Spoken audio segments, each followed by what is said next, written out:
bem-vindos ao Voz e Visão, o podcast da odontologia que interage com o empreendedorismo e as ações voltadas para o meio como um todo. Hoje nós temos um episódio mais do que especial. Hoje eu quero trazer para vocês a história de uma profissional que eu tenho muito orgulho, carinho e respeito, mas acima de tudo, que ela traz norte e visão e empresta elegância a nós da odontologia, a todos os nossos cirurgiões dentistas. Hoje iremos falar com a minha querida colega Karen Tenório. Seja bem-vinda, Karen. Obrigada. Já minha casa, né? E sua casa. A Karen que é a nossa host, né? Sim. É mais para honrar, né? Porque eu contei sua história e aí as pessoas, os telespectadores falaram, e a sua, né? Qual que é a sua história? Ficou faltando. E para aproveitar que estamos no início aí do podcast, é um episódio que vai ficar e aí as pessoas já vão me conhecer. Saber um pouco mais.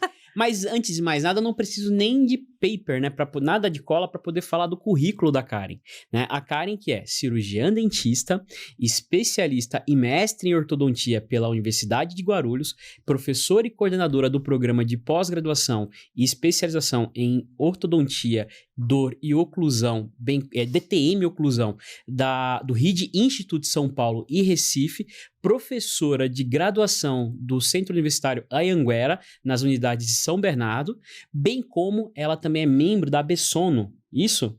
Da Bessono, e recentemente ela também, né, lançou produtos interessantíssimos na área da interlocução, da locução, mas acima de tudo, da oratória. E hoje a gente quer entender um pouco mais sobre o que a Karen, né, tem feito, qual que é a história da Karen Cristina Soares Tenório. E para isso, Karen, a primeira pergunta que eu te faço, antes de se tornar professora, conta um pouco sobre a sua infância, as origens e influências que marcaram sua formação pessoal. Ah, legal. Difícil, né? Difícil estar na posição de entrevistada, né? Eu acho que eu gosto mais de ser entrevistadora. Difícil falar da gente mesmo, né? Mas é difícil. Até porque a gente faz muita coisa e a hora que você fica falando do currículo, né? Acho que por isso que os convidados ficam um pouco chocados, assim. Porque você fala, nossa, né? Tô velho. Eu nem falei da parte do direito, né? Que você também surfou ali, né? Uma ondinha, né? Rápida. Surto de pandemia. Surto de pandemia. Né? Quem nunca, quem né? Nunca. A pandemia foi um momento peculiar. Mas, falando da minha infância, eu tive excelentes referências na minha infância, né? Uma referência muito forte foi minha mãe. E que eu sempre falo que esse meu jeito brava, né? Que as pessoas falam em alguns... Eu não acho que brava. Alguns ambientes. Não, exigente. Sim, mais exigente, né? Séria e tal. Veio muito da minha mãe. Tive minha avó. E da minha avó, acho que eu peguei a parte carinhosa, afetiva. Tive meu pai também, que também teve essa parte carinhosa, afetiva. E várias referências em termos de escola, né? Eu sempre falo que eu sempre fui muito apaixonada pelos meus professores. E eu era tão apaixonada que eu dei o nome de um professor para o meu filho. Eu casei com uma pessoa que agora é professor. E vivo no mundo acadêmico, e isso veio já da infância. Então, eu acho que eu lembro do nome da minha professora da primeira série, né? A professora Ítala, que sempre me incentivou muito, me orientava muito. Eu lembro dos professores do SESI, das professoras. Eu sempre fui boa aluna, sempre fui meio CDF. E competia ali, tinha uma amiga minha que eu competia muito, Ana Paula, para ver quem que era a melhor da sala. Ana Paula Chavariberi? Ana Paula Chavariberi, que o apelido dela, inclusive, vou mandar um episódio depois para ela, era Chavariberi, né? Tinha um professor de educação física, o Wellington, que ele gritava, Chavariberi! É um nome diferente. Na aula de educação física, e aí a gente era super ruim do vôlei, né? Eu falo que a gente era melhor em ser a pior. Eita! As últimas escolhidas, eu nunca fui do esporte, né? A gente era mesmo, mas na aula todo mundo pedia cola, todo mundo queria sentar atrás da gente, a gente se destacava. Muito legal. Então, não dá pra ter, né? Não dá pra ser perfeito em tudo. Né? Não dá pra ser perfeito em tudo. E também nem tinha essa intenção. Mas veio muito daí, essa questão de estudo e tal. E eu comecei depois disso, essa parte da infância, a trabalhar já muito cedo, né? Eu tenho uma história com a odontologia que esses dias eu estava até contando pros alunos. que eu me apaixonei pela odontologia já nessa época, da 5ª série. Porque onde eu estudava, eu estudava o dia todo e tinha a hora do intervalo onde o dentista chegava. Eu estava dando aula de SUS e eu estava contando para eles que eu tive o privilégio de ter dentista dentro da escola. Que escola que era? O SESI, que era o Dom Macário. Você foi aluna do SESI? Fui aluna do SESI. E ali no SESI, eu sentava na hora do intervalo, tinha um paredão, assim, que a gente ficava sentado vendo, cuidando da vida das pessoas, né? Quem ia, quem passava, os babados do dia. Né? As fofocas e tal. Eu dormia, porque tinha um período grande de intervalo. E aí o dentista chegava e eu achava lindo ver o dentista chegando. Ele passava de branco, assim, e eram uns dentistas bonitos, né? Umas dentistas bonitas também, com a malinha preta. E tinha uma auxiliar deles, e aí toda hora eu queria ir no consultório. E o cheiro do consultório, eu lembro até hoje, eu sempre fui apaixonada pelo cheiro do consultório. E daí que começou essa questão com odontologia. Só que isso só vim descobrir depois, muito tempo depois. E coincidentemente, um pouco depois eu fui trabalhar, comecei, né, numa vida empreendedora já na escola mesmo, que eu fazia bolo, vendia bolo na hora do intervalo. Essa história é maravilhosa. E uma tia minha vendia bolo na rua. E aí, eu trabalhando com ela, eu aprendi a fazer o bolo. Falei, eu vou fazer bolo para vender na hora do intervalo, porque aí eu faço um dinheiro também. E aí, na hora do intervalo, eu levava o isopor, né, no ônibus, pegava 2 ônibus para ir até a escola, fazia o bolo à noite, levava, e na hora do intervalo vinha aquela fila, aquela renca de aluno. Eu tinha o caderninho azul, que era o caderninho do fiado, né? O famigerado caderninho do fiado. E vendia R$2 na época cada bolo. Era um bolo muito gostoso, modéstia à parte. Hoje não sei nem se eu lembro fazer. Continua gostoso o bolo. Mas faz muito tempo que eu não faço. Sabe que seria interessante? Rever se você conseguia esse caderninho, cara. Não. Minha mãe deve ter em algum lugar, mas enfim. E surgiu daí essa questão empreendedora. Então, eu acho que tem uma frase que fala que a infância é o chão que a gente pisa a vida inteira, né? E olhando para trás, de fato, acho que realmente eu piso na minha infância, né? Com o empreendedorismo, com a odontologia, tá tudo lá. Tem uma parte aqui que eu vi da sua história, que eu lembro da sua história, que era a parte que você trabalhou num bar, num restaurante, não sei. Sim. Né, que você fazia, que você atendia... Antes de ir pro consultório. Antes pro consultório. Você atendia a galera de ônibus e tudo mais. Como que é essa história? Tinha quando eu saí do SESI, eu vendia o bolo lá, e aí eu já tinha uma rendazinha. Quando eu saí, eu tinha tipo uns 14 anos, porque lá era até o fundamental, não tinha médio. No médio, eu precisei ir para outra escola. E aí tinha uma lanchonetezinha assim perto da minha casa, que era em frente um ponto de ônibus. E aí os motoristas iam lá comer. E aí eu pedi para essa moça, que era dona da lanchonete, que era minha vizinha, para eu trabalhar lá. Eu falei, deixa eu trabalhar lá? E aí, tá bom. Ela falou, vai trabalhar lá. E eu ganhava R$10 por dia, R$12 por dia. R$12 por dia. Dá pra fazer bastante coisa com esse dinheiro? Na época dava, né? Mas eu era criança, né? Também tava bom. E aí eu trabalhava muito, né? O dia inteiro. E me divertia também, porque eles eram muito engraçados. Eles tinham um que chegava. Às vezes eu tava lá lavando louça, lavando a panela depois do almoço. Ele dava um grito. Cara, e eu pulava em cima da geladeira e tal. E daí eu tinha esse... Era gostoso, era um trabalho, assim, extenuante, cansativo, mas eu me divertia, era muito bom. Você sempre trabalhou muito? Sempre trabalhei muito, trabalhei muito. Tanto que a minha doença, assim, eu não posso ficar sem trabalhar. Eu preciso produzir, eu preciso fazer alguma coisa.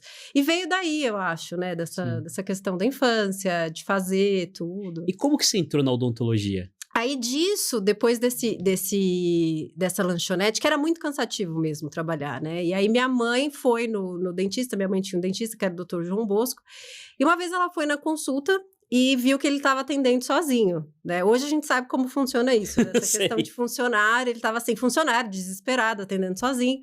E ele era um dentista que, assim, ela gostava muito dele, porque falava que ele era muito bom dentista, mas ele era muito mal-humorado também, ele era muito seco, muito bravo. E aí ela falou, o senhor tá sozinho e tal, por que o senhor não contrata a minha filha? Né? Eu tinha 15 anos, ia fazer 16, não podia na época, porque com 15 anos só podia com 16, né? Agora tem menor aprendiz e tal. Tem.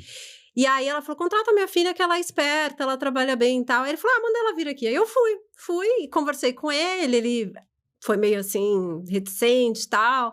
Mas aí ele viu que eu era muito boazinha, muito meiguinha, que eu queria muito trabalhar. E aí fui. E na época, engraçado, porque eu não tinha curso, eu não tinha nada. Ele me ensinou tudo, eu tinha 15 anos. E aí ele foi me ensinando a fazer a parte de auxiliar, e aí eu comecei a ser auxiliar. E nisso eu me apaixonei pela odontologia, né? Claro que era uma odontologia muito simples comparada à odontologia que a gente conhece hoje, que a gente faz hoje. Mas eu já tinha aquela paixão por odontologia da escola, já do estava incubado, SESI, né? já estava. E o cheirinho do consultório, sempre aquilo me pegou. E aí eu comecei a trabalhar, e ele começou a me ensinar as coisas. E ele e a esposa eram muito carinhosos comigo, meio que me adotaram, porque eles não tinham filhos. E eu fiquei 4 anos lá com ele, como 4 auxiliar, até Dos 15 até os 19? até praticamente o ano que eu entrei na graduação, porque aí eu estava no primeiro ano já da escola, do médio, né? E eu falei, bom, eu vou ser dentista, e aí eu comecei a correr atrás dessa questão de bolsa e de ProUni, Enem, para conseguir entrar na faculdade. Aí no último ano, quando eu entrei, aí eu saí, fui para uma outra clínica ainda como auxiliar, mas eu falo que eu tô dentro de consultório praticamente minha vida inteira. Que legal. E aí você fez a faculdade, né? Aí você fez bolsa, conseguiu a bolsa ProUni. Sim. E como que foi esse início da tua faculdade? Foi muito, assim, foi meio que... No ano que eu passei na faculdade, eu saí do médio, aí fiz um ano de cursinho para tentar entrar em universidade pública e tal, e tudo com muita dificuldade, né, dificuldade financeira, porque eu precisava trabalhar, precisava estudar, eu dormia muito, né, nas aulas de cursinho. Eu abrindo, né, meus alunos vão assistir. Corta essa parte, Contando o segredo, corta essa parte, dita. Mas continuava sendo bom aluno e tal, mas aí já tinha uma dificuldade muito grande, que era a questão do trabalho e do estudo pro cursinho, que era um estudo muito puxado. Sim. E aí consegui entrar na faculdade da Unicastelo, e aí o primeiro ano foi um ano conturbado, porque aí odontologia entra a questão de custo, entra a questão de bolsa, não sei o que, tal. Mas aí depois, com muita dificuldade, tal, aí a gente foi morar junto, teve a República e etc. E passou, né? Foram 4 anos aí bem puxados, bem conturbados. Mas passou e no final acabou dando tudo certo. Tem uma parte da sua história, no começo, que você trabalhou com um cara que é considerado talvez o maior ceramista da atualidade, né? Foi o maior eu trabalhei ceramista. com o pai dele. Com o pai dele. O Christian, com o maior... Robert Coachman. Que é a família Coachman, né? Que tem a dona da clínica Well, que tem aquele Well Concept, né? Isso. E que faz parte lá da história do Christian Coachman, que é um dos fundadores do DSD, né? Do Dental Smart. Como que era trabalhar? O que você aprendeu com esses caras? Como que foi? Qual foi a importância, se teve alguma, daquela época que você trabalhou com eles e o que você traz daquela época pra tua vida? O que você levou daquela época pra tua vida? Em termos foi muito engraçado, porque quando eu entrei na clínica, eu já estava há 4 anos, mais ou menos, com o Dr. João, né? Que foi o primeiro, tal, que me inseriu. E ele fazia uma odontologia muito boa, mas é uma odontologia muito... básica mesmo, o público dele era um público básico, então tinha a questão da reabilitação, mas era uma odontologia mais assim, simples, né, mais arroz com feijão e tal. E aí, quando eu te conheci, né, e aí você teve uma época que você estava num intervalo, e eu estava numa transição, que você tinha saído até acho que era da Globo.com, e eu estava te ajudando a procurar emprego. E aí eu procurei, eu achei essa vaga na internet, falei, pô, clínica Coachman, tal. Você roubou a minha vaga. Eu roubei sua vaga. Você roubou a minha vaga. E aí eu vi que precisava de auxiliar, só que eu acho que eles estavam até procurando mulher, né, pelo perfil da clínica e tal. E liguei, não lembro se eu liguei, se eu mandei um e-mail, na época não tinha WhatsApp, né, essas coisas. Mas acho que eu liguei, oi, tudo bem, vocês precisam de auxiliar? Preciso, tal. E aí eu fui, no mesmo dia eu fui contratada. Eu já tinha muita experiência, né, e ali eu me vendi muito bem, porque eu sempre gostei muito de odontologia, eu já auxiliava há muito tempo. Só que pra minha surpresa, quando eu entrei lá, era uma clínica totalmente diferente do que eu estava acostumada, né? A primeira clínica que eu trabalhei era um consultório muito simples, tal, e esse consultório era um consultório de padrão A até, era muito alto. E aí eu comecei a observar as diferenças. Eu tive que reaprender a auxiliar, até porque eu tinha, dentro do consultório, né, em termos de fluxo, em termos de trabalho a 4 mãos, a estrutura era toda diferente, equipamento, a maneira que a gente atendia o paciente, o acolhimento. Era uma clínica que tinha manobrista, e o trabalho de reabilitação, eles atendiam muitos estrangeiros, então a gente atendia muitos pacientes que vinham da Alemanha, vinham da Europa de uma forma geral, Estados Unidos, e não era como hoje é mais comum, a gente tem pacientes que vêm de fora, né, vêm dos Estados Unidos e tal, mas na época não era tão comum, isso eu tô falando de 7, 2008. 2007, 2008, e enfim... E aí eles atendiam, então era outra odontologia. E eu trabalhei lá dentro com todos os dentistas. Nessa época, o Christian, que é o Christian Coachman, né, que é o idealizador do DSD, estava em Atlanta. E ele trabalhava como ceramista em Atlanta, ele ainda não tinha desenvolvido o DSD. Mas lá dentro, o pai dele, que é o Dr. Robert Coachman, já exercia uma odontologia muito de ponta. Então, tinha todo um protocolo para o paciente que chegava, que acolhia, era feito um tratamento inicial, uma documentação inicial diferenciada, aí sim que ia para a parte do planejamento. Eu, como auxiliar, como eu era uma auxiliar, não era sênior, mas eu estava ali meio que intermediário, eu já tinha algumas atribuições que eu fazia direto ali com o paciente. Então, eu peguei uma odontologia muito de ponta e foi a odontologia que me inspirou para o meu trabalho depois como dentista, de verdade. Não que a primeira não fosse boa, mas era uma odontologia de um público diferente. E quando eu me formei, eu não tinha acesso a um público classe A, mas eu mesclei um pouco. Então, eu quis depois montar um consultório bonitinho, acolhedor, que tivesse equipamento de ponta também, um protocolo de tratamento que fosse do início ao final, que a gente reabilitasse o paciente como um todo, sem ser aquela odontologia pinga-pinga, né? Curativista básica. Só. Mas não, de reabilitar e depois manter. E isso eu aprendi lá, com eles. Muito bacana. E, assim, em que momento... lógico, depois disso você teve a parte que você foi para o setor privado, voltado para o meio corporativo. Você chegou a ser ombudsman de uma grande empresa do setor, né? Como que foi essa tua experiência, essa transição de sair da clínica para ir para o setor corporativo?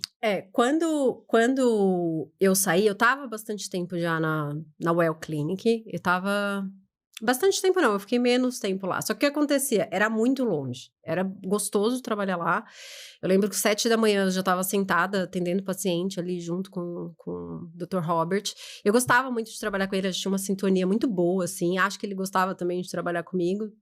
E era muito rápido, fluía, assim, entrava num flow muito gostoso, assim. Consultório tem muito disso, né? E eu nem via a hora passar. Eu olhava no relógio, era 7 da manhã... Daqui a pouco eu olhava, eram 5 da tarde. Muito rápido. Só que eu morava muito longe, então eu morava na Zona Norte, aí tinha que ir para lá, que era Zona Sul, né, ali. Moema ali, Brigadeiro. E depois eu tinha que ir para Itaquera. Então, o meu período de trânsito era um período muito custoso para mim. E eu estava na época da faculdade, então eu praticamente não dormia essa época, não comia, passava mal. Qualidade de vida zero. Zero. E, assim, eu estava numa época que eu tinha essa disposição, eu sempre tive muita disposição para fazer as coisas, mas fisicamente era muito extenuante. E aí eu falei, bom, eu preciso de um trabalho que seja um pouco mais leve, porque era muito puxado. A concentração com o paciente, eu cuidava de tudo, né? Deixava todo o meio de campo ali pronto para ele.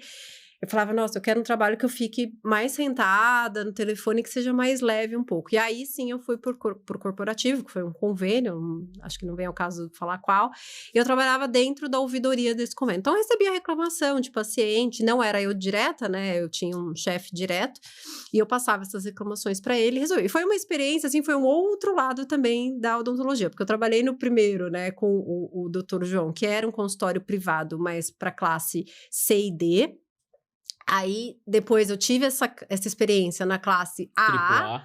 Isso. E depois eu tive essa parte como ouvidora dentro desse convênio, ouvindo a reclamação dos pacientes, que eram ali classe C e D também, mas tinham um outro formato de tratamento com dentista, porque tinha um intermediário, que era o convênio odontológico. Então, eu peguei, assim, reclamações e comecei, a partir dessas reclamações, eu gostava muito disso e eu funcionava meio que, às vezes, como uma mediadora ali. Então, eu ligava pro dentista para saber o que tinha acontecido e eu não era dentista ainda. Então, eu era muito neutra nesse sentido, porque eu respeitava muito a posição do dentista, que muitas vezes ele tinha razão. E aí eu pegava, assim, fervendo os dois lados, né? Tanto o lado, eu não falava com o paciente diretamente, porque tinha uma central que recebia essa queixa e era tudo por sistema, né? Eu dava a devolutiva por sistema e a pessoa ligava e falava com o paciente. O meu contato era com o dentista. E aí, também, isso me ajudou a me formar, principalmente nessa questão de habilidade na parte de solução de conflito.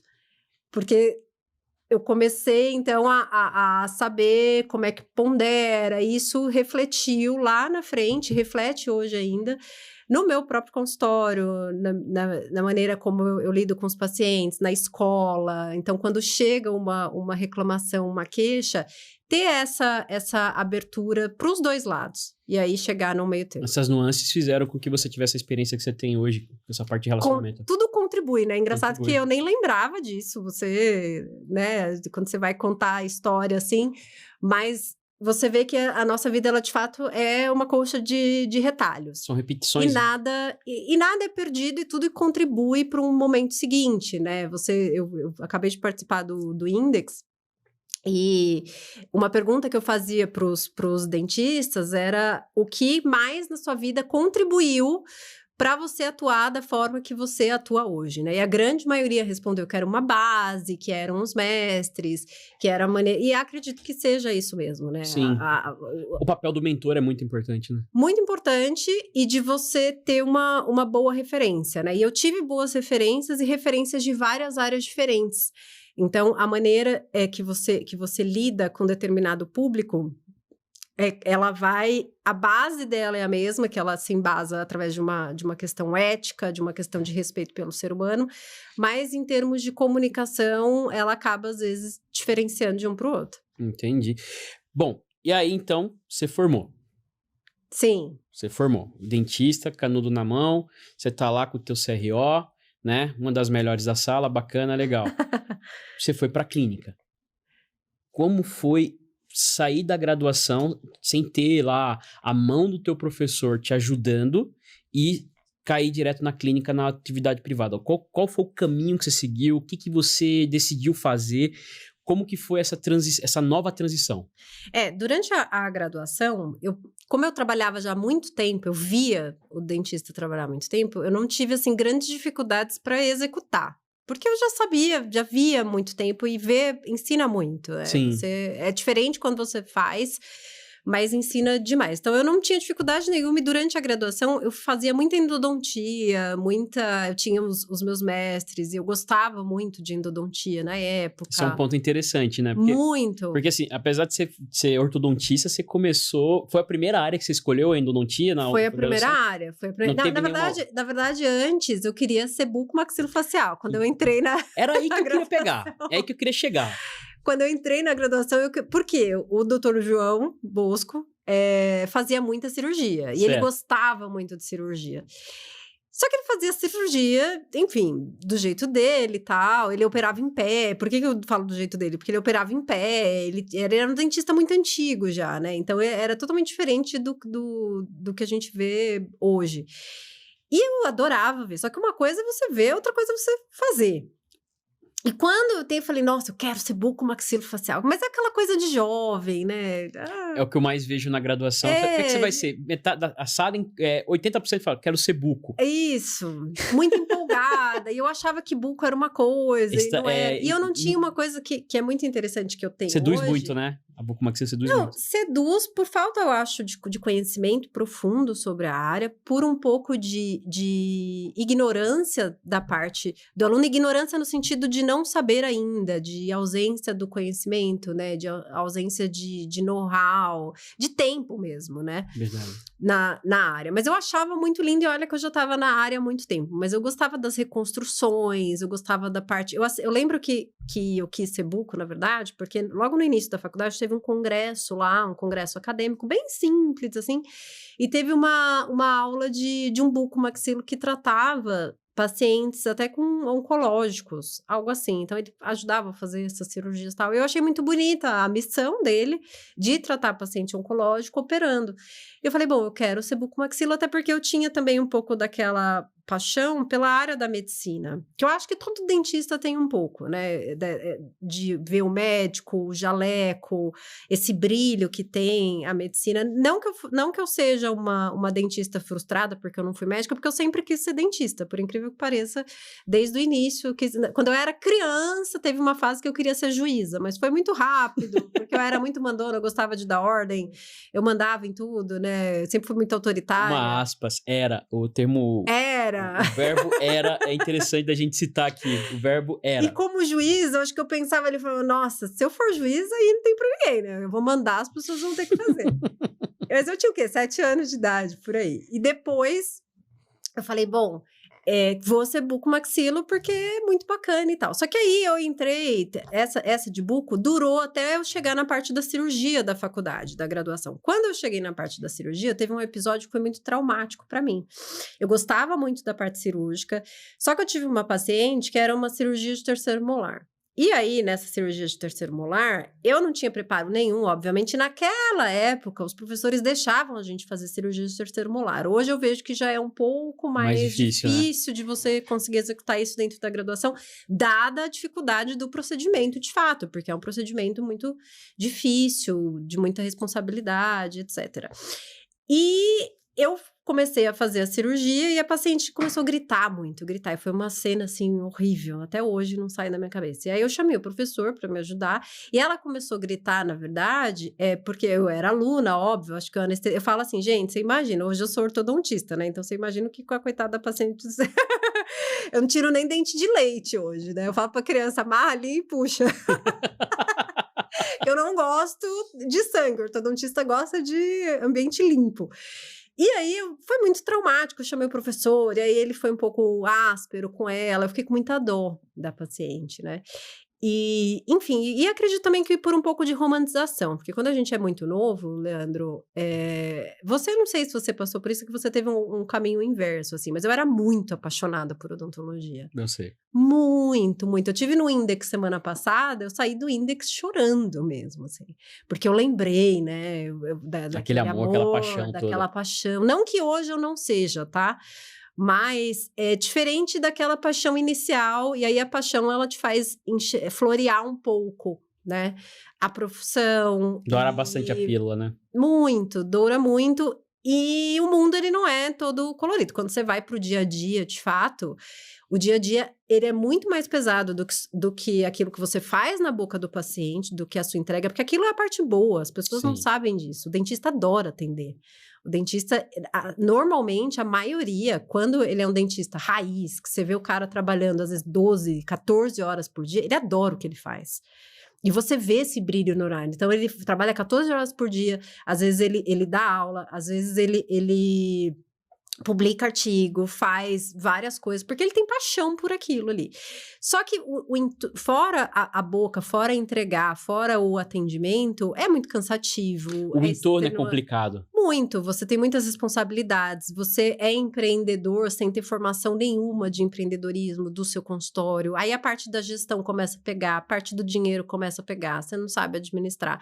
Então, tudo isso cai em cima da gente que nem um caminhão, e você não tem, às vezes, estrutura emocional para lidar com aquilo. Aproveitando, já que eu tenho 2 perguntas que são muito importantes que eu tenho que fazer. Primeiro, quais foram os principais desafios que você enfrentou no início da tua carreira? Dinheiro.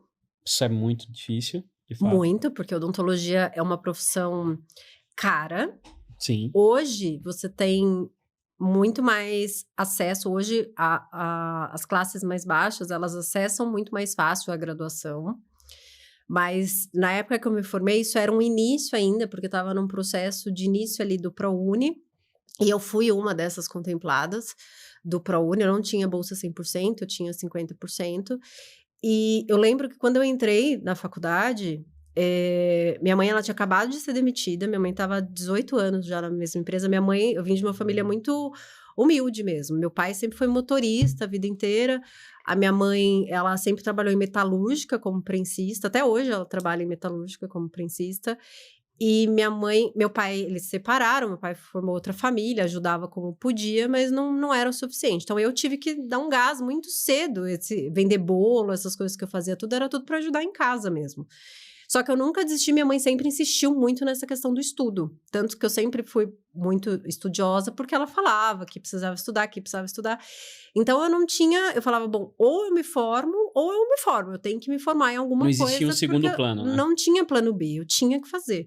E quando eu gostei da odontologia, foi um pouco difícil, porque eu falava para as pessoas que eu ia ser dentista, e as pessoas meio que davam uma risadinha, assim, porque sabia que eu não tinha condição de fazer. Até, de certa forma, um preconceito velado. Um preconceito velado. Eu tive um namorado que ele era de uma família e tinha uma classe melhor, não era rico nem nada, mas já era de classe média, que era uma classe melhor do que a minha. E uma vez a mãe dele, eu lembro que ela me perguntou assim, o que você vai fazer? E ela não riu por nada, mas eu vi que ela se preocupou. Né? Detalhe, se for que eu estou imaginando, viraram nossos pacientes. Eu adoro, sou apaixonada por eles, assim, são pessoas, assim, do namoro foi o melhor, foi o sogro e a sogra. Eles são uns fofos.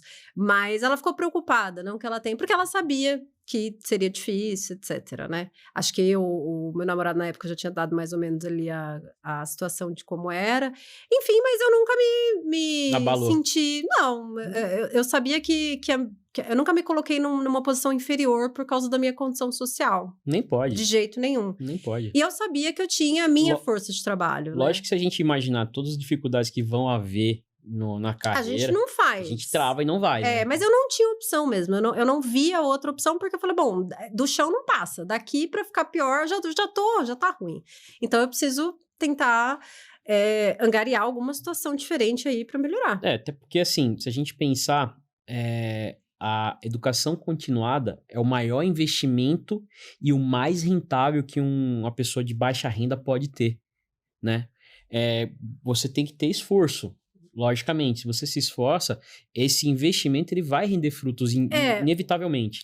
Hoje, assim, eu penso um pouco diferente, porque hoje eu acho que, por exemplo, uma formação superior, ela já não garante tanto como na minha época. Essa época que eu fui, eu tinha uma previsão maior. Hoje você vê muita gente formada que ganha, às vezes, a mesma coisa do que uma pessoa que não tem formação. E, às vezes, uma pessoa que é um bom técnico, ele ganha melhor do que uma pessoa que tem um diploma, se você for pegar algumas áreas aí. E hoje a gente tem outras profissões, né? Então, hoje, com a cabeça que eu tenho hoje, no mundo que eu vivo hoje, talvez eu não tivesse feito todo esse sacrifício que eu fiz para me formar. Até porque hoje a gente tem rede social... Tem o digital, que é uma área que eu acabei de entrar também, que eu gosto bastante. Tem a parte de edição. Você tem mais opções, mais alternativas. Era uma coisa Naquela que a gente época não tinha. Né? Não tinha. E ser dentista, só que ser dentista ainda, quando eu me formei, tinha um status muito grande envolvido, né? Eu lembro até hoje que quando eu fiz o cursinho, e aí no final do ano eu não consegui entrar na pública, mas eu entrei no ProUni, eu passei. Quando eu fiz a matrícula, que eu vi o valor da matrícula, eu falei, meu Deus, eu não tenho dinheiro para matrícula. E era R$450. E aí, eu fui pedir pro meu pai, falei, eu preciso pelo menos do dinheiro da matrícula. Ele falou, não tenho, vê se sua avó tem. E fui pedir pra minha avó, e minha avó me deu. Aí ela foi comigo, eu lembro até hoje do dia, né? Ela foi comigo lá, porque ela tinha medo que eu não fizesse, eu acho, né? Aí falei, não, vó, tá aqui a matrícula e tal. E ela foi, ela me deu, ela postou, né? E, enfim, dali eu fui sozinha. Então, ela matriculou. Foi uma investidora da tua carreira. Minha avó foi minha primeira investidora, assim. Além do emocional, né? E não posso falar da minha avó, senão o episódio não sai. E ela foi a primeira investidora. E depois disso, foi. Muito bem. E quando foi que você percebeu que você queria seguir, de alguma maneira, uma carreira acadêmica? Então, eu não queria.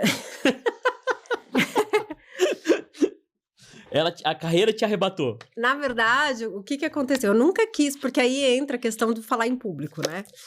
Que eu sempre falo e as pessoas acham, não entendem, enfim. E tem toda uma história, né? Esse processo todo, assim, eu sempre fui muito...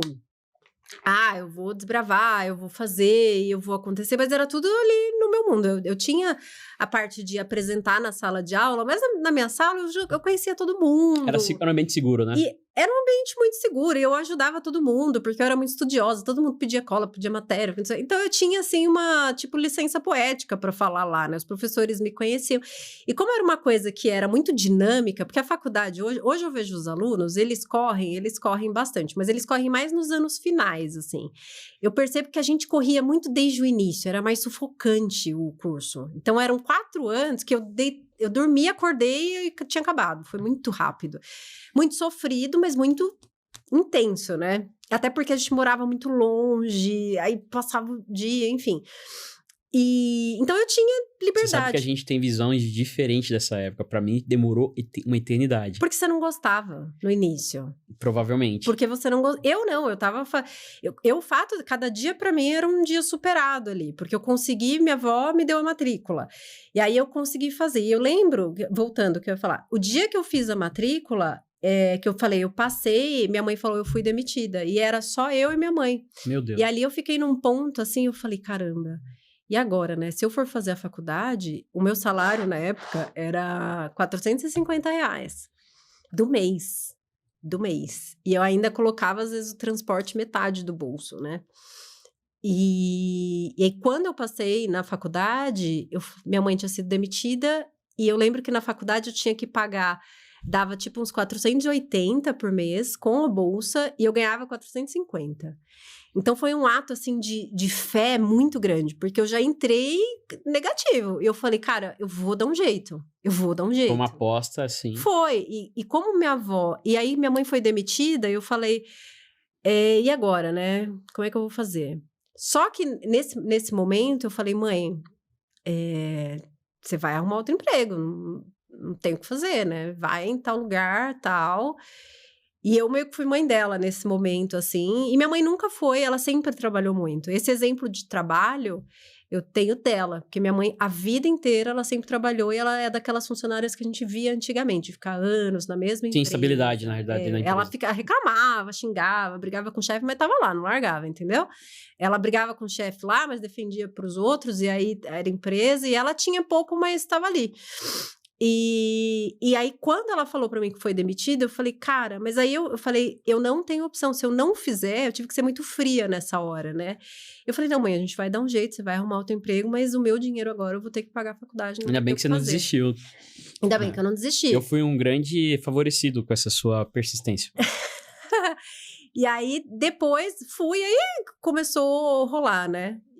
Enfim, mas isso foi uma grande lição. Mas aí, vamos lá.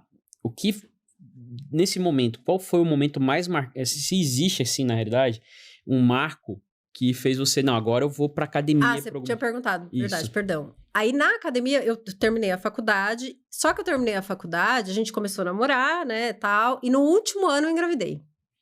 E aí eu falei, poxa vida, né, não tava programado, tal. E eu tava programada pra fazer endodontia em Poços de Caldas.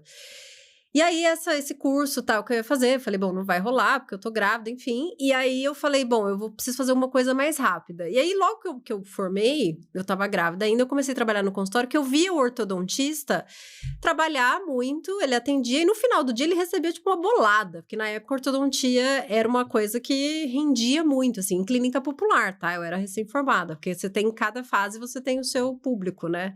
De acordo com aquilo que você pode também entregar.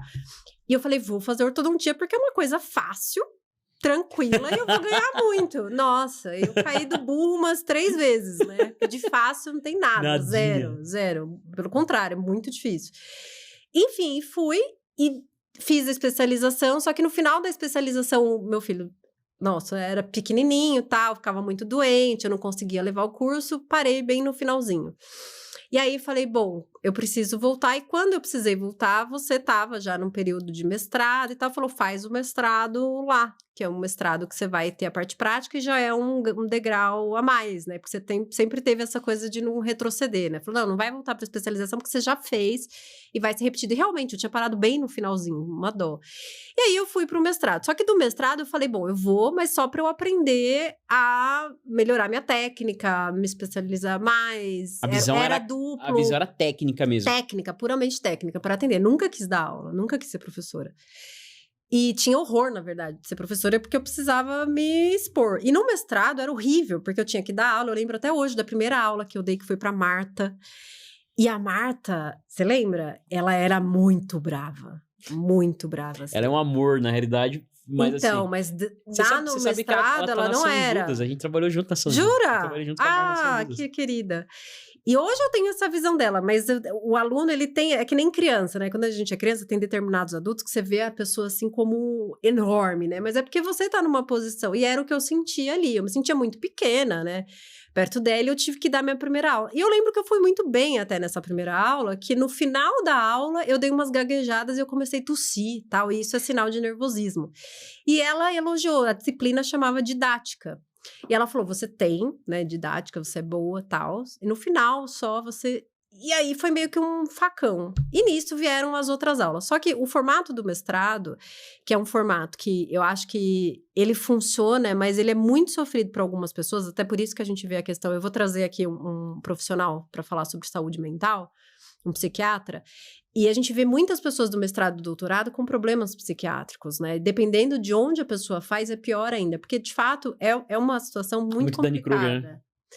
Muito complicada. Eu não digo nem Dunning-Kruger, né? Mas é muito, assim, a exposição é muito grande no momento que você, de fato, não tá pronto, né? Eu sou a favor da exposição, mas não da maneira que ela é feita lá, né? E eu não era criticada, na verdade, ali, pela minha maneira de falar, pela minha maneira só de apresentar a aula, pela oratória em si, que eu demorei muito para conseguir depois, mas pelo meu conteúdo, pela maneira que eu montava a aula, que eu colocava aquela aula. Se era uma aula informativa, se era uma... Porque o mestrado, o intuito é formar professor. É interessante porque, assim, de fato, eu participei de 2 programas de mestrado, né? Numa instituição em Campinas e outro na UNG. Né? A da instituição de Campinas foi um divisor de águas na minha carreira, porque ela... E lá você teve oratória. Eu tive uma semana inteira de imersão em oratória, PNL, entendimento, sabe, toda a parte bioética. E assim, o legal é que eu tive uma abordagem que ajudou bastante. No mestrado, mas porque era um mestrado profissional e o foco da instituição era aquilo, né? Tanto que eu tive aula com gente dos mais diversos espectros, diversas áreas acadêmicas, e muitos dos professores não eram dentistas. Já no mestrado da UNG, a gente teve uma imersão intelectual muito ampla, com profissionais de muito alto gabarito. E que essa galera, eles são extremamente acadêmicos. E aí então, é um choque, aí, isso que é o problema, né? Porque eu vejo, por exemplo, hoje que eu dou a aula da parte de oratória, dada toda essa dificuldade, esse trauma, né? Porque eu fiquei traumatizada mesmo. Uma ótima pergunta que eu vou fazer então já. Assim, bem, sabe, foi muito profundo, porque eu tava numa situação, num momento sensível, né, insegura, é um momento que você entra ali, que você não sabe, de fato, como lidar, e eu falo que o chicote corre meio que solto, assim, né, e olha que a minha parte, que era ortodontia, ainda era uma parte mais leve, que eu sei de partes que tinha que era pior nesse sentido. Mas eu acho que isso vai muito da visão, às vezes o professor, né, que tá nessa posição de mestre, do futuro mestre, ele não tem essa consciência. Na verdade, ele pergunta e ele fala no intuito de apertar para, de fato, sair um profissional melhor e um bom professor dali. Só que existem outras formas, outros caminhos que passam dessa técnica pura do que o cara vai fazer para uma situação maior de aprendizado. E de aprendizagem que, infelizmente, não tem dentro desses lugares, entendeu? Entendi, muito bem. Agora, me fala uma coisa. Lógico que você tirou, talvez, experiências não tão boas e experiências boas desse mestrado. Sim. Né? Qual foi o momento mais marcante, né? Se é que a gente pode falar isso. Qual foi o momento mais marcante da sua carreira até hoje? Olha, teve um que foi muito marcante, que foi uma situação que aconteceu... Não é pessoal, mas relacionada à carreira e essa força de continuar. E mais marcante, acredito que tenha sido o dia, né, da minha colação de grau na graduação. Foi lindo. Que teve esse início, assim. E depois, é engraçado porque o processo da graduação, ele é muito intenso e eu lembro até hoje do dia que eu me matriculei, do dia que eu soube que eu tinha passado, eu lembro da cena eu subindo a escada de onde eu morava. Então, assim, isso em termos de emocionais foi muito marcante, eu aprendi muito ali. E o outro foi quando eu tive uma aula que eu entrei nesse processo, porque o que acontece? Junto com a minha formação, eu tive a maternidade. E eu falo que, assim, você levar, né? Porque aí eu tinha um diploma e estava com um bebê pequeno e não sabia fazer direito nenhum dos dois. Então, eu tive que me desenvolver nas duas áreas de forma paralela, né? Então, muito, assim, uma aprendendo, desenvolvendo, e aí no meio de um sufoco e tal. E acredito que essa questão do mestrado, da decisão do mestrado e de fazer, e toda essa turbulência tem muito a ver com esse momento, né? Então, situações que me marcaram muito, né? Foram a colação de grau, porque ali eu encerrei um ciclo que tinha sido muito difícil, de fato, de concluir, né? E depois disso, tem a parte quando eu virei professora, de fato, da universidade. Porque teve uma situação na minha carreira que eu lembro que... Como é que aconteceu, né? Só para contextualizar. Eu trabalhei, terminei o mestrado, e aí eu continuei trabalhando como dentista clínica. Só que aí as oportunidades para dar aula, você estava com os cursos, já começaram a aparecer e etc. E aí isso começou a me incomodar, a me movimentar, porque eu tinha muita angústia, né? Para apresentar, para fazer, etc. E quando eu entrei, e aí teve uma fase, né? Que eu falei, bom... Toda vez que eu precisava dar aula, eu passava mal, eu ficava muito emocionada, no sentido de não querer me expor e falava, bom, eu vou ser julgada, porque a gente, na verdade, não tem medo, não é que a gente tem medo de falar em público, medo do público, a gente tem medo da não aceitação. Então, você tem medo do julgamento das pessoas, você tem medo do que as pessoas vão pensar de você, que as pessoas vão pontuar os seus erros, quando, na verdade, as pessoas elas só querem ouvir aquilo que você tem para dizer. Só que a maneira que você diz isso é que vai fazer com que aquele efeito surja da maneira que você quer ou não. Então, o pulo do gato, inclusive de ser professor, isso eu demorei muito para aprender e eu não aprendi no mestrado, é a maneira que você acessa o coração da pessoa. Muito bacana. E nesse sentido, aproveitando isso aí, você acredita que a sua história pessoal influenciou, de algum modo, a maneira que você ensina e que você se conecta com esses alunos? Muito, muito. Antes de responder sua pergunta, vou pedir só para você repetir depois, mas o momento de transição que me marcou foi o dia que eu entrei, que eu fui dar aula, tinha uma amiga em comum, que é a McKellar, e a McKellar era coordenadora da Anhanguera, e eu falei, como eu sofria demais, tal, eu estava numa fase que eu estava atendendo já, mas eu falei, bom, eu preciso dar mais aulas, eu preciso dar aula todo dia. Porque eu queria, de fato, me testar dando aula todo dia, né? Porque cada vez que eu precisava dar aula, eu dava aula na pós-graduação, aí era mais espaçado, porque o curso de pós-graduação é mais espaçado, e eu falei, bom, eu quero dar aula todo dia. E quando eu entrei na turma, não tinha vaga na época para... Ela falou, Karen, eu tenho uma vaga aqui e tal, mas é para uma outra disciplina, tudo bem para você? Eu falei, tudo bem, é para disciplina básica, tá bom. Quando eu entrei na sala de aula, tinha quase 100 alunos. Meu pai. E de uma outra área, né, que era biomedicina, e eu tinha que dar uma disciplina que era biologia molecular. Introdução à biologia celular. E eu falei, meu Deus do céu, faz quantos anos que eu tive isso? Não tinha nada a ver com o meu mestrado. E foi aí que, de fato, eu me tornei professora. Porque aí eu falo que eu criei uns 10 braços quando eu virei professora. Isso me empoderou muito, porque eu falo que eu vivo um sistema antifrágil, que é o sistema que eu recomendo, inclusive, para todo mundo fortemente, que é você se pressionar e não quebrar. Né? Então, você recebe ali uma carga, mas você sente a pressão, mas você não quebra. E quando eu entrei na aula, que eu tinha, assim, quase 100 alunos, e eles me odiaram na primeira aula, começaram a falar no grupo que eu era muito brava, que isso, que aquilo. Isso foi um marco muito grande para mim. Porque não parece, pode não parecer, né? Porque ao passo que foi muito angustiante na época, depois, revendo e lembrando dos alunos, eu falo, nossa, eles me ajudaram a virar professora. Quem me formou foram meus alunos, não fui eu. Que coisa bacana. E aí, nesse sentido, com certeza, a tua história pessoal influenciou de alguma forma. Muito, e aí vem a questão da história pessoal. Eu sempre tive paixão pelos meus professores, né?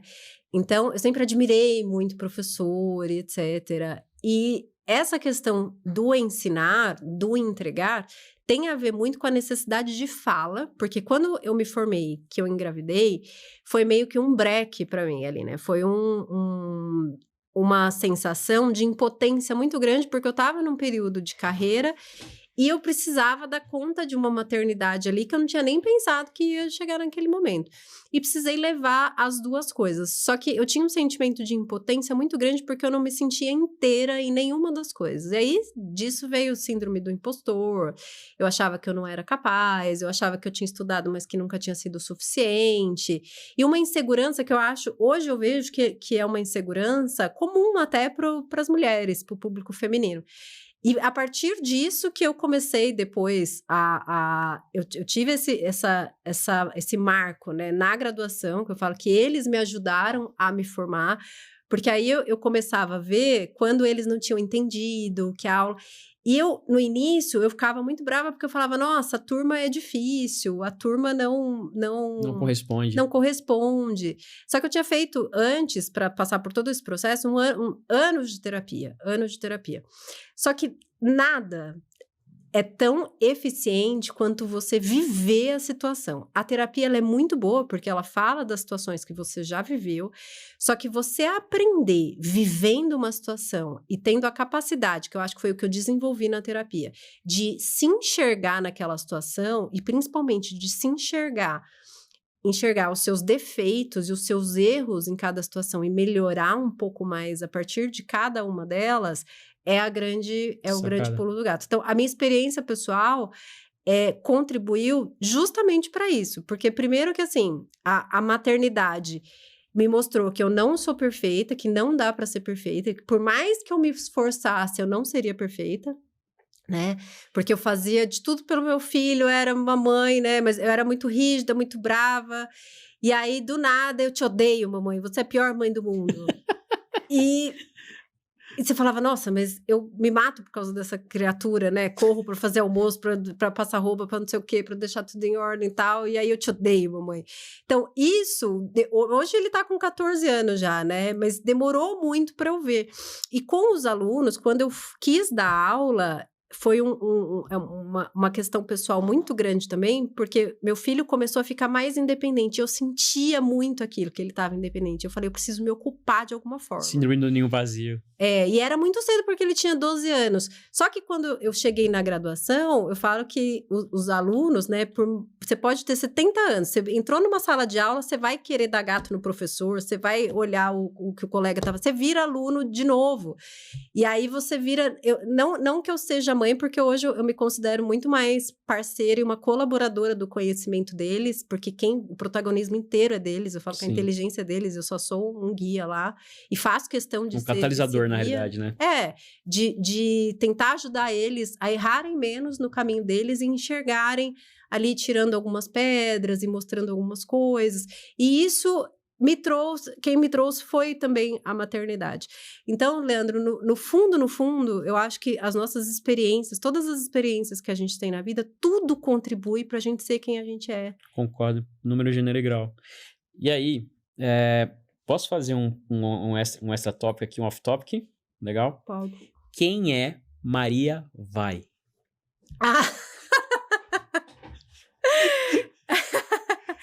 Esse é o corte. Esse é o único episódio que eu não dei listinha pro Leandro, Esse é o falei corte. Sacanagem, não posso. Esse é o corte. Quem é Maria Vai?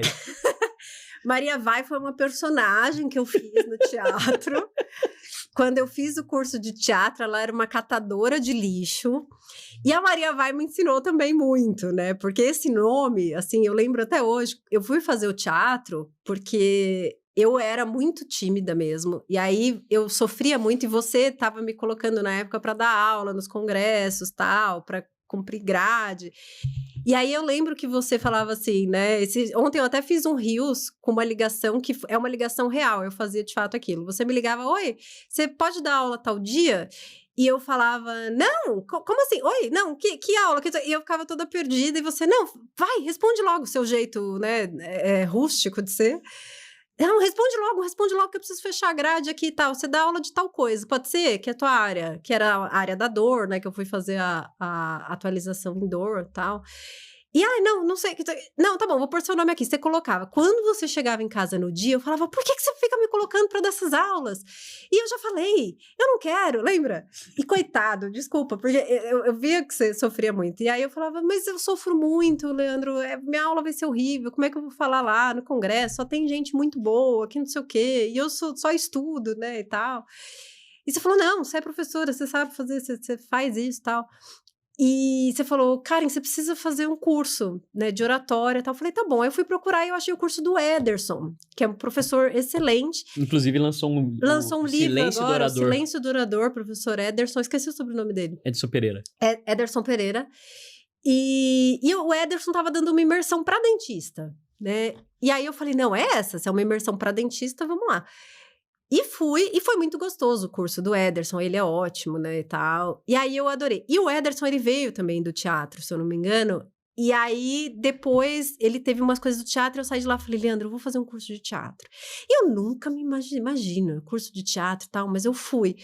Porque eu queria dar aula e eu via que você tinha, assim... eu comecei a me seduzir pela área. Porque no momento que eu dava aula, que eu tava ali, eu adorava ter o microfone, ter a voz, ter o meu lugar de fala ali, né? De falar do que eu estudei, de ter autoridade. E eu realmente estudava muito. E você falar do que você estuda, do que você conhece, transmitir o conhecimento para alguém, compartilhar, é muito bom. E o que o teatro, na verdade, me trouxe de mais, assim... transformador foi justamente a capacidade de me conectar com as pessoas, de aprender a gostar das pessoas, de gostar empatia, de gente, né? De saber que o outro, que no momento que eu me entrego pro outro de alguma forma, porque nas cenas a gente tem muito isso, né? Eu lembro que eu tinha um parceiro de cena que ele tinha tipo uns 80 anos já. E eu era muito boa fazendo a cena com ele comigo, dava muito certo, assim, porque a gente se entendia. Eu gosto muito de a entrega é muito idoso. boa, né? E eu gosto muito de pessoas idosas, e às vezes a gente nem falava, mas se olhava, era muito gostoso. E no dia da peça, teve um dia, ele não apareceu, aí eu liguei e falei, oi, fulano, tá aí? A nora dele, eu acho que ele esqueceu, que foi no dia da Maria Vai. Eu acho que ele esqueceu, moço, e ele esqueceu de aparecer. E foi assim, e a Maria Vai era uma personagem que ela era uma catadora, e ela tinha um marido que era catador também. Só que os outros homens do círculo tinham interesse nela, tal. E eu lembro que a roupa que eu coloquei pra fazer a Maria Vai, podia ser uma roupa que eu escolhesse. Eu coloquei uma roupa, assim, bem, né? Não tava muito fora, mas era uma roupa que mostrava um pouco da pele e tudo. E a professora olhou assim pra mim e falou, por que você escolheu essa roupa? Ela era bem brava também, a professora. Aí eu falei, porque tá escrito Maria Vai no texto e tal. Ela falou assim, você julgou ela? Em algum momento estava escrito que ela traiu fulano? Aí eu falei, poxa vida, né? Aí eu lembro que cada vez que eu saía do teatro, era um momento de terapia pra mim. E doía, porque eu percebi que eu não confiava nas pessoas, que eu não me entregava nas relações, que eu não me conectava, que eu não me doava 100%. E dar aula, depois quando eu fui pra graduação... que eu dava aula, eu via que enquanto eu não aprendi a me entregar para os alunos, falar assim, o conhecimento está aqui, é para vocês de uma maneira genuína, total, a aula não saía. Eles não entendiam, eles não gostavam. Então, tudo complementou, né? Tudo foi ali um quebra-cabeça que foi se construindo aos poucos. E o teatro foi o melhor curso que eu fiz na vida, assim. A Maria Vai, vou sempre levar comigo. Muito bacana. Ó, logicamente, você tem projetos atuais, né? E que considera, de certa forma, transformadores na tua carreira, né? Para a educação, na tua área, quais são os seus projetos atuais e quais são os seus próximos projetos? Atualmente, né, eu trabalho na graduação, na pós-graduação, com você lá no Instituto RID, né, que é um instituto de pós-graduação. Que inclusive então, é o nosso parceiro, apoiador. É o nosso parceiro apoiador. Então, só que o RID eu não participo diretamente, até por uma questão de espaço, né? A gente é casado, de você ter seu espaço, eu ter o meu, mas eu apoio como eu posso. E na graduação, continuar com os alunos, porque é um trabalho que me enriquece muito como pessoa, é justamente essa entrega, ver o desenvolvimento deles, contribuir. E o curso de oratória, que é o curso EVA, que eu gravei, que é Expressão, Voz e Autoridade, que eu gravei com foco em mulheres que estão no estágio que eu estava, quando eu decidi... Você tá expondo a tua experiência e tentando... Ensinando o que eu queria ter aprendido naquela época. Muito então, bacana. eu não tinha, assim, um curso online, não tinha os cursos online que tem de oratória. Eu até tinha, mas eu não sabia. O nome é fantástico. Expressão, Voz e Autoridade. EVA. Porque EVA. E justamente para direcionar para a mulher... Porque tem o programa de mentoria também, mas a mentoria é um passo seguinte para quem já está num outro momento, né? Inclusive, tem gente muito famosa que está fazendo essa tua mentoria, né? Sim, gente bem colocada profissionalmente, né? Pessoas hoje em que dia. já trabalham, mas que querem melhorar, porque sempre dá para melhorar a comunicação, porque a chave é, de fato, não só você ter o conhecimento, mas a forma como você embala esse conhecimento e entrega. Mas o EVA, eu tenho um carinho muito grande, porque é um produto de entrada, de fato, para quem... sabe que precisa se comunicar de uma forma melhor, para entregar os seus resultados, o seu trabalho, contribuir de alguma forma, entregar a sua mensagem, né? Vender o seu peixe de uma forma íntegra, genuína, com qualidade, e conseguir esse lugar de fala que eu consegui depois que eu passei por esse processo. E estou passando ainda, porque a gente sempre aprende, né? Mas é uma coisa que eu adoro, que eu gosto de fazer. Eu vejo o brilho no teu olho. assim, é uma coisa que flui, porque... você vê a transformação. Teve um aluno meu, que é nosso amigo, que eu fiz o processo de mentoria com ele, era a primeira aula que ele ia dar, e dessa primeira aula que ele deu, depois que ele fez a mentoria, ele foi convidado para dar várias vezes. aula, e adoraram. Adriano. E ele, assim, ele se desenvolveu muito bem, gostou, e isso é o... Os alunos adoram ele. Esse é o resultado, né? Esse é o retorno e o motivo, no Muito final bacana. das contas.